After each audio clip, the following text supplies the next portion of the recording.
This is Biba Olivia Aquava. Hadia, the Jason Hot News and Qua Aramedi Bramo and Sawian subscribe Bomoria say over subscribe to the channel. Yobayan say over click the subscribe button. Now barely notification. We understand new video be upload. Also once a can be.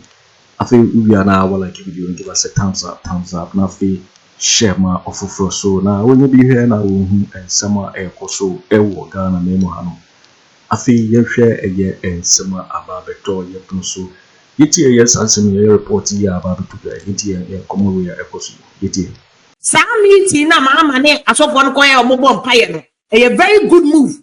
It was a very shenanigan solid move, but the problem is Owusu Bempah no adapt to meaning some aboni do obedi matem. Me atem you obedi me be wadi me that os me anya me de ende anya hwe ma fa nsa me kwa me nana no anya wo mo oti anya fe anya normal enti Owusu Bempah mo de if you are die hard NDC supporter it say bedu kobi Kwabena Agyapong ebe oya because bedu kobi any Nigerians have been very loyal and consistent to be also in politics the other say politics here the loyalty na politics here the loyalty na Inti bedu kobi mo omedi Mahama echi very loyal say they were Kennedy Agyapong too nani NDC bedu kobi no mane ade so and so they were consistent and they still followed Mahama.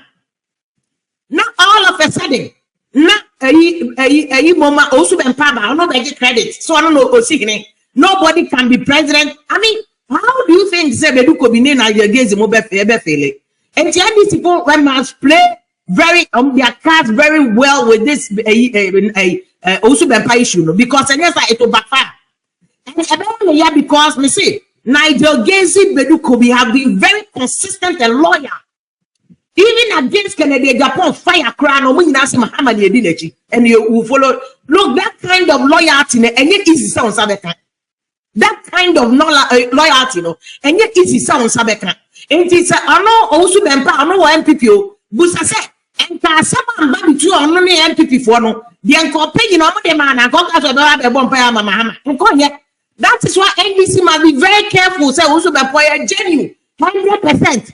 Understand how they use in your campaign because you also need a goodwill.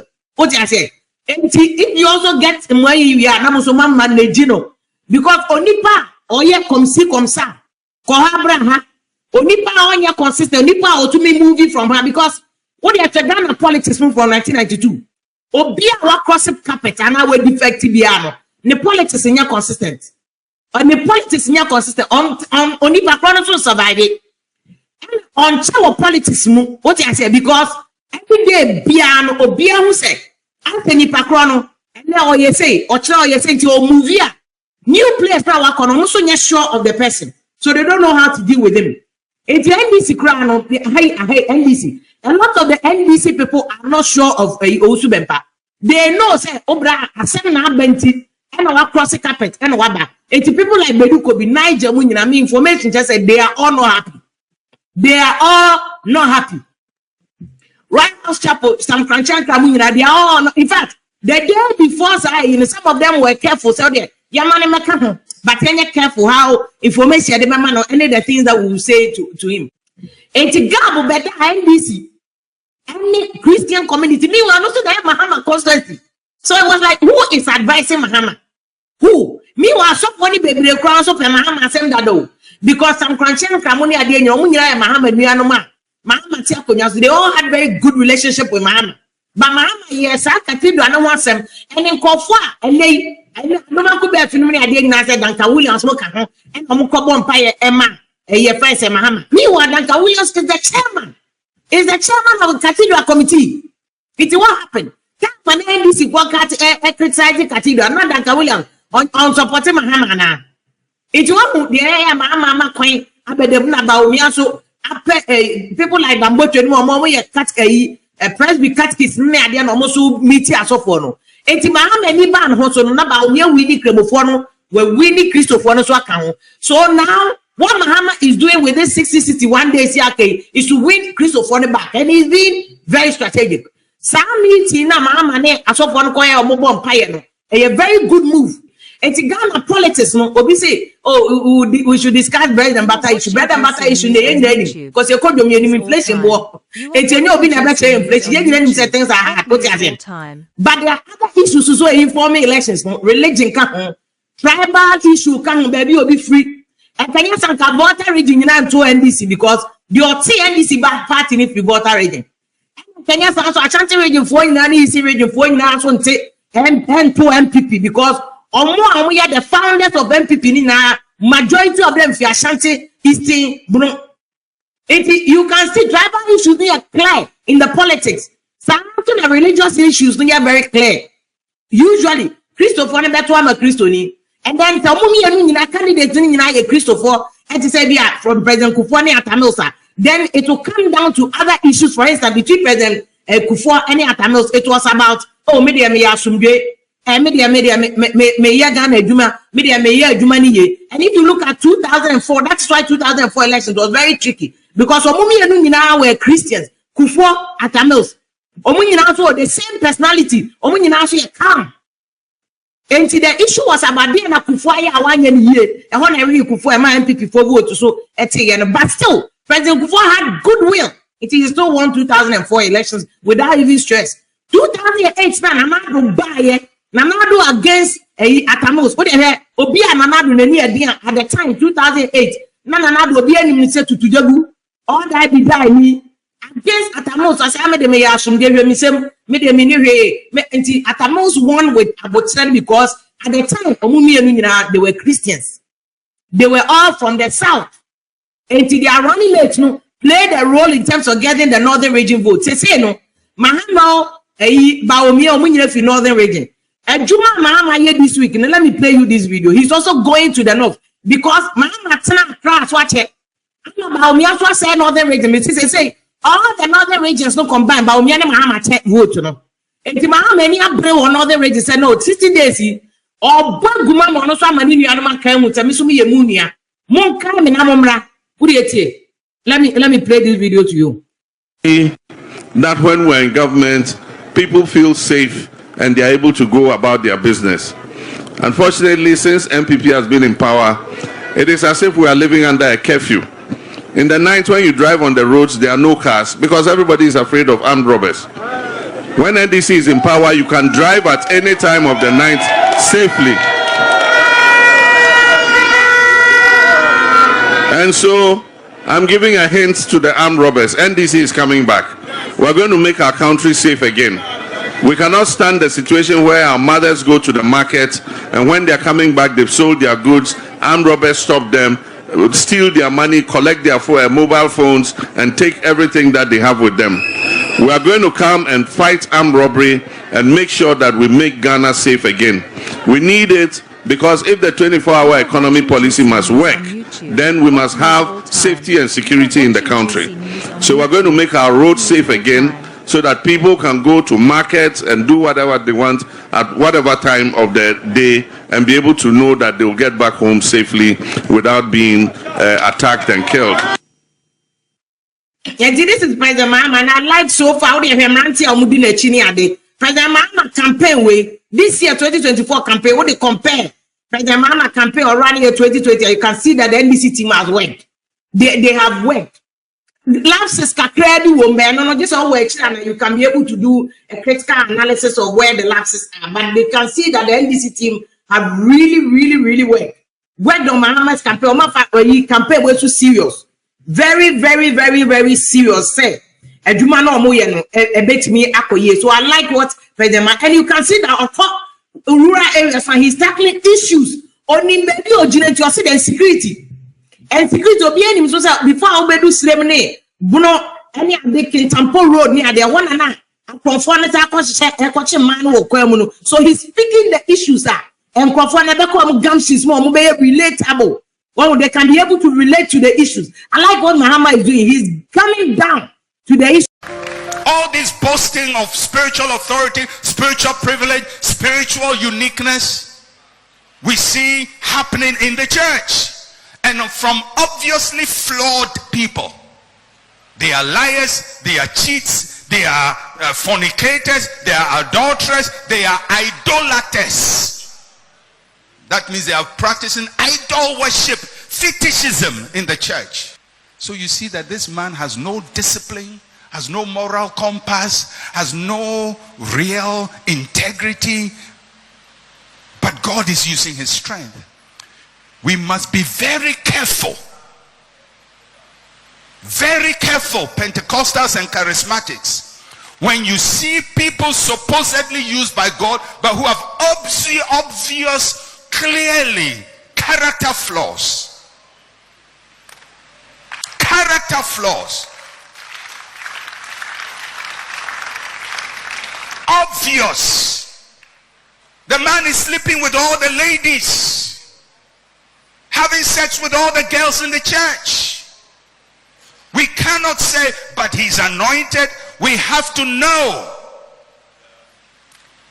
Maybe there is a small group of people that has to be rich. Yes, God is using them, but he's not endorsing them.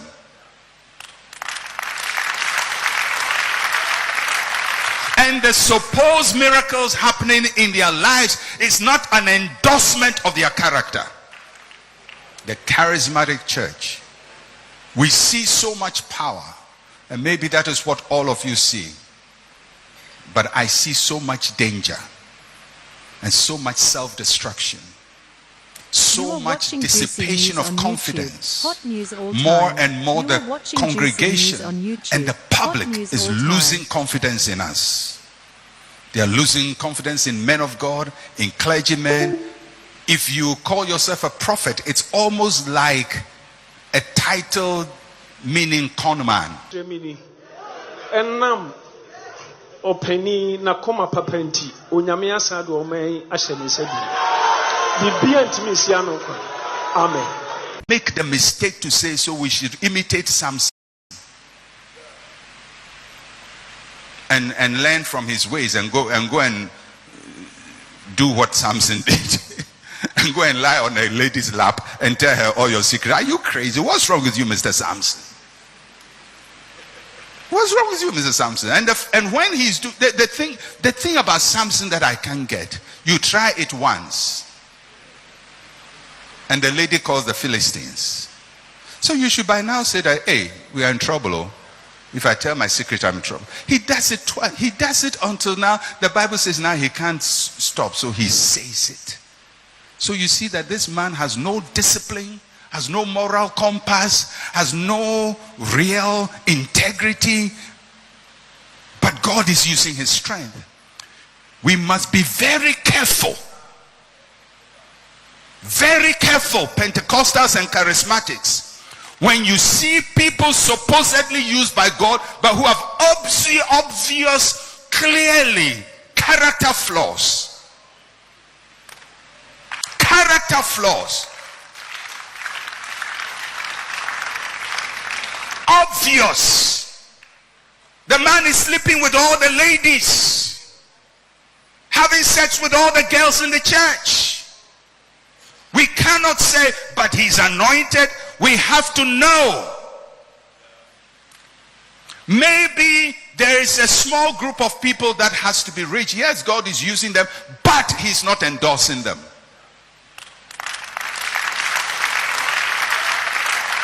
And the supposed miracles happening in their lives is not an endorsement of their character.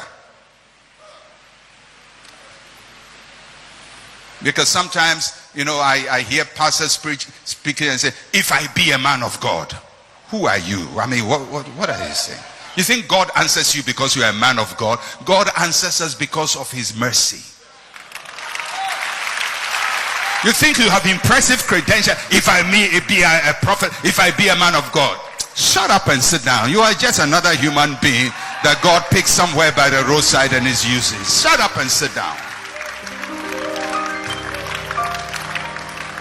All this boasting of spiritual authority, spiritual privilege, spiritual uniqueness, we see happening in the church. And from obviously flawed people. They are liars, they are cheats, they are fornicators, they are adulterers, they are idolaters. That means they are practicing idol worship, fetishism in the church. And somehow we think, oh, there's also a grace. I'm happy you said grace. Because grace is God's covering for your foolishness. If you are a pastor here, you are watching Juicy News on YouTube. Hot news all time. Go to school. You are watching Juicy News on YouTube. Hot news all time. For those of you who are older already, you're past helping. We'll take you like that. We'll take you like that. and we'll ease you off. We'll take you like that. All of you who are older, we'll take you like that. But those who are coming, we are talking about the next generation, influencing those who are coming. These generations who, if you sense God has called you, you have to go to seminary. You have to.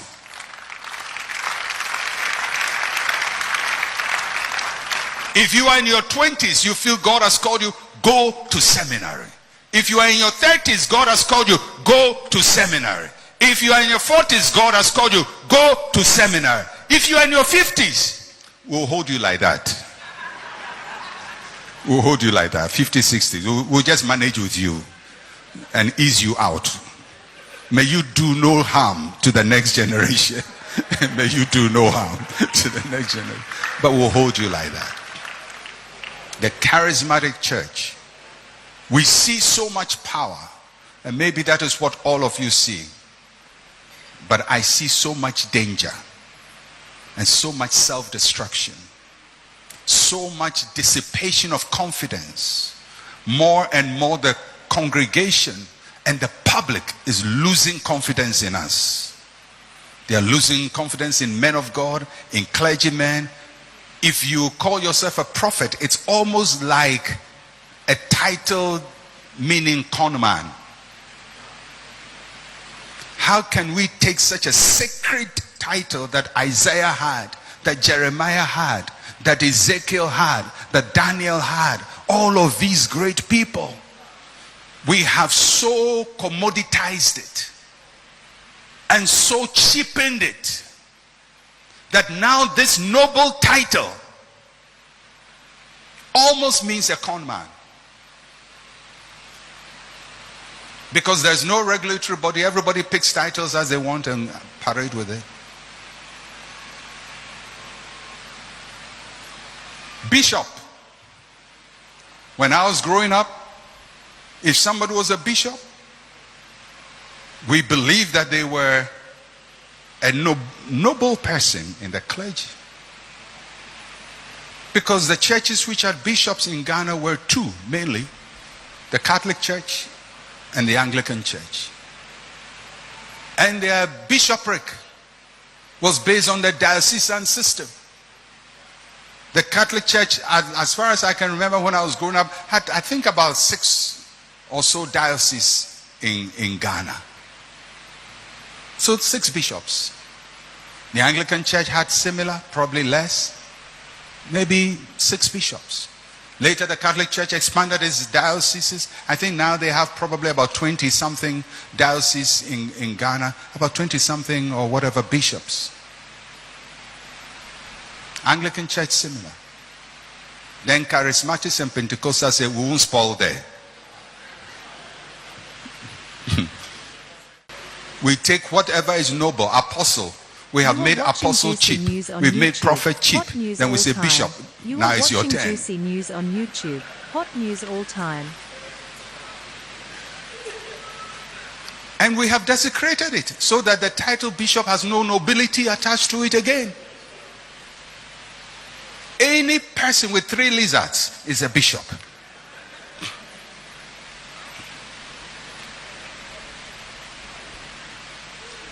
And if in all of these things you don't see self-destruction, then your powers of deduction are very weak. If you can't see destruction, can you imagine in Ghana where everybody who has never been to law school is called a lawyer?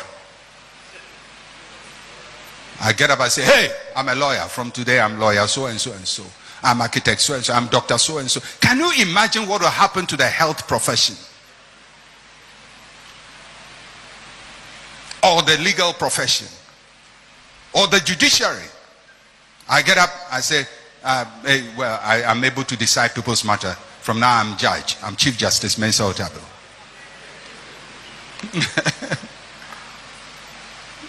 Can you imagine what will happen to the legal profession?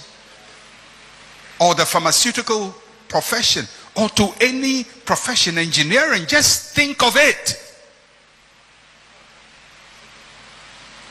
And that's what is happening.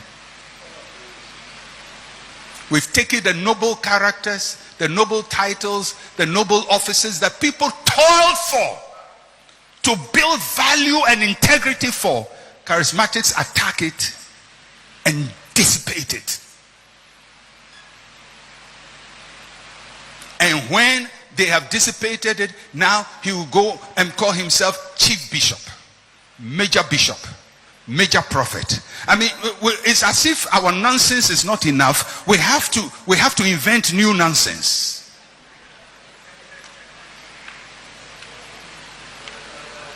And wearing all kinds of attires. You know, the Catholics, they have their attire. Anglicans have their attire. Protestants, mainline Protestants, only wear the main clerical collar, and that's about it. There is no episcopacy, and they don't escalate. And charismatics say, we won't spoil there. We saw bishops wear maxi skirt, so we say we'll wear maxi skirt. And we won't do the maxi skirt well. We'll go and do all kinds of things, and then we do a hat, and we do feathers in it, and you wonder, what is the meaning of it? Is this? It's nice.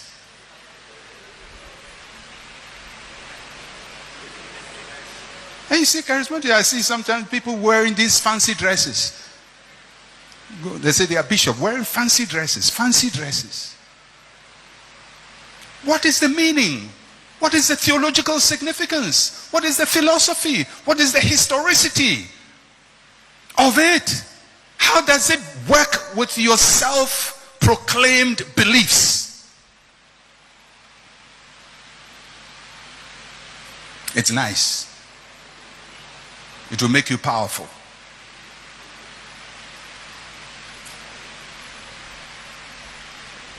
Years ago, about 30 years ago, I met a friend of mine who had just been made a bishop.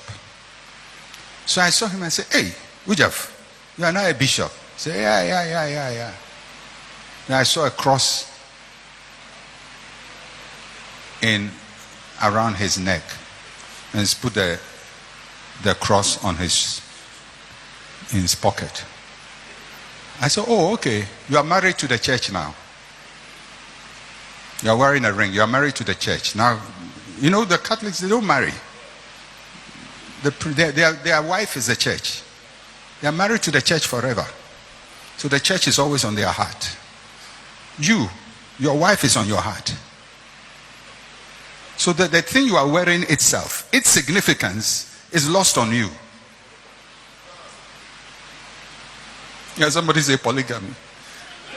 You've married a second wife.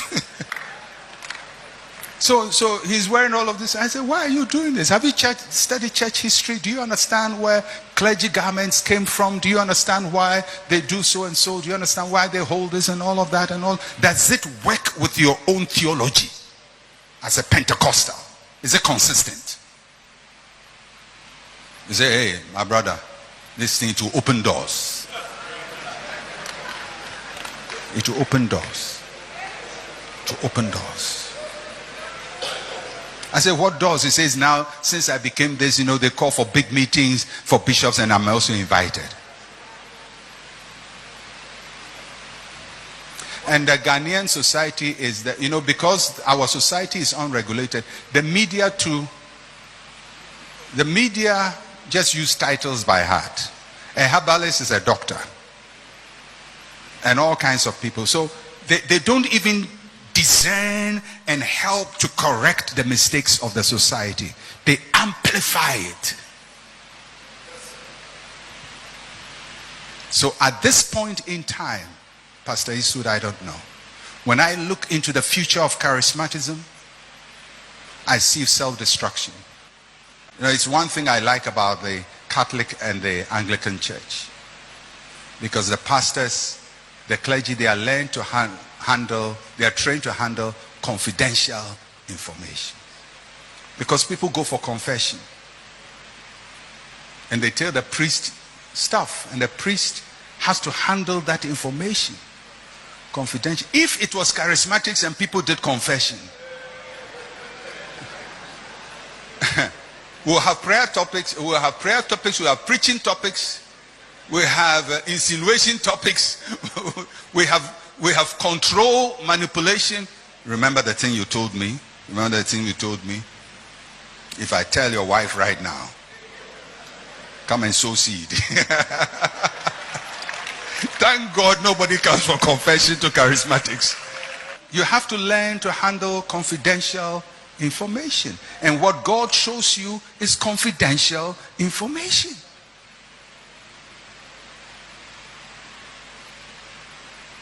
But we blast it. Sometimes humiliate people in public. The Lord showed me this about you, and we describe people's health challenges publicly. Embarrassing situations that they wish nobody hears. God told you about it, and you feel that the best way is to announce it publicly. The sad thing is, even after we have publicly disgraced them, there is no healing. The Pentecostal charismatic church is on a one-way highway drive to self-destruction. And it's because generations after generations are using the example of the previous generation as theirs. They are like the man who prayed with a cat. And generations come and think the cat is more important than the prayer. If you are a pastor here, go to school. If you sense God has called you, you have to go to seminary. Now, if you believe that anybody who carries the title apostle or anybody who carries the title prophet is the one Paul is talking about, then you would have a church culture where everybody is calling himself an apostle and everybody is calling himself a prophet. Why? Because they want to be seen as the foundation pillars of the church. To give themselves the authority to determine what happens in the church. And I think for most Ghanaians, charismatic Ghanaians, at this point in time, a lot of people believe the apostles and the prophets that the Bible is talking about here refers to people who are called apostles and prophets. So these days it is very easy to find people called apostles and prophets. Somebody starts, yesterday he was an unbeliever, today he gets born again, tomorrow he attends Pastor Eastwood's conference, and Pastor Eastwood prays on him and lays hands on him, and the next day after that he is called apostle. And he has jumped everything. You know, he's just apostolated himself. Or somebody is praying and he sees a mosquito in a dream, or he sees a lizard, or he sees something, he calls himself a prophet. And because it is a self-help environment, when we say something is self-help, it means it has no process. Everybody is helping himself. If you want to take the title, nobody can stop you. If you want to say you're apostle, nobody can stop you. So we have all kinds of things called apostle and all kinds of things called prophet. But what did the scripture mean when it says the apostles and the prophets are the foundation on which the cornerstone has erected his church? And yesterday I explained what this text means. The apostles here are basically the 12 apostles of Jesus Christ. the 12 apostles of Jesus Christ, and later including Paul. That is it. It is a closed group. It is not an open-ended group and a self-evolving group. It is a closed group, and that's it. The foundation on the cornerstone is the apostles of Jesus Christ. Those who were with Jesus directly, physically, during his earthly ministry, and those who encountered him supernaturally. And that's only one man, Paul, who encountered Christ post-resurrection. And the existing apostles of Jesus Christ who were with him physically gave Paul the right hand of fellowship and recognized that although he was not with them in Galilee when they were with Jesus, they acknowledged that Paul has had an encounter with Jesus that qualifies him to be numbered amongst them as the original apostle. Now, why is this important? This is important, pastors, because apostles have got canonical authority.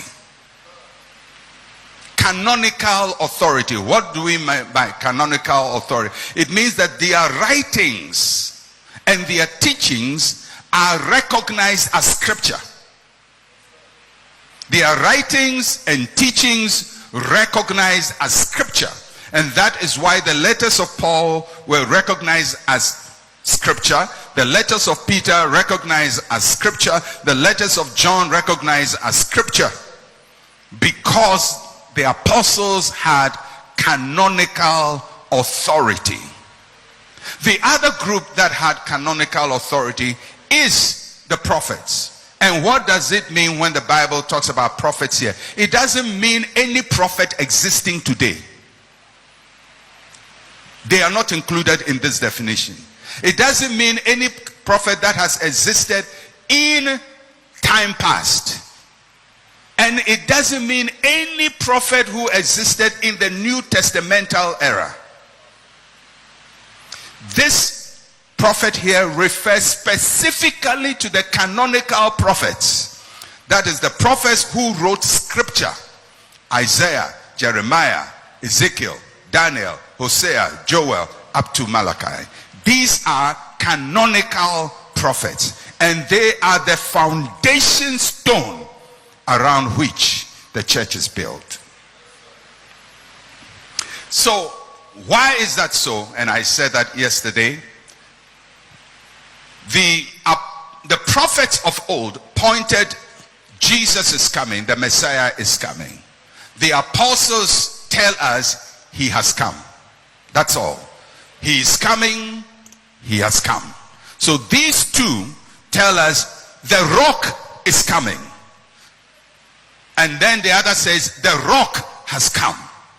The Messiah is coming. The Messiah has come. The Messiah is coming. This is who the Messiah is. This is what he came to do. This is what we have to do to believe in him. Those two, the Old Testament prophets who prophesied about the coming of Jesus, and the apostles who witnessed the life of Jesus and point us to him, they are the foundations on the rock. Because so and our no say we can subscribe to the channel since I had yet latest and hot news and one and I'm the Bremo. I feel we are now like give us a thumbs up now see share one of a first now when you be here now and someone I also will God and Mahama. What's waiting me at share what Gyamfi some we now I will comment boxing interview in my next video. Thanks for watching. Like and share the video. You can also drop your comment. Please don't forget to subscribe. Click on the bell to turn on the notification.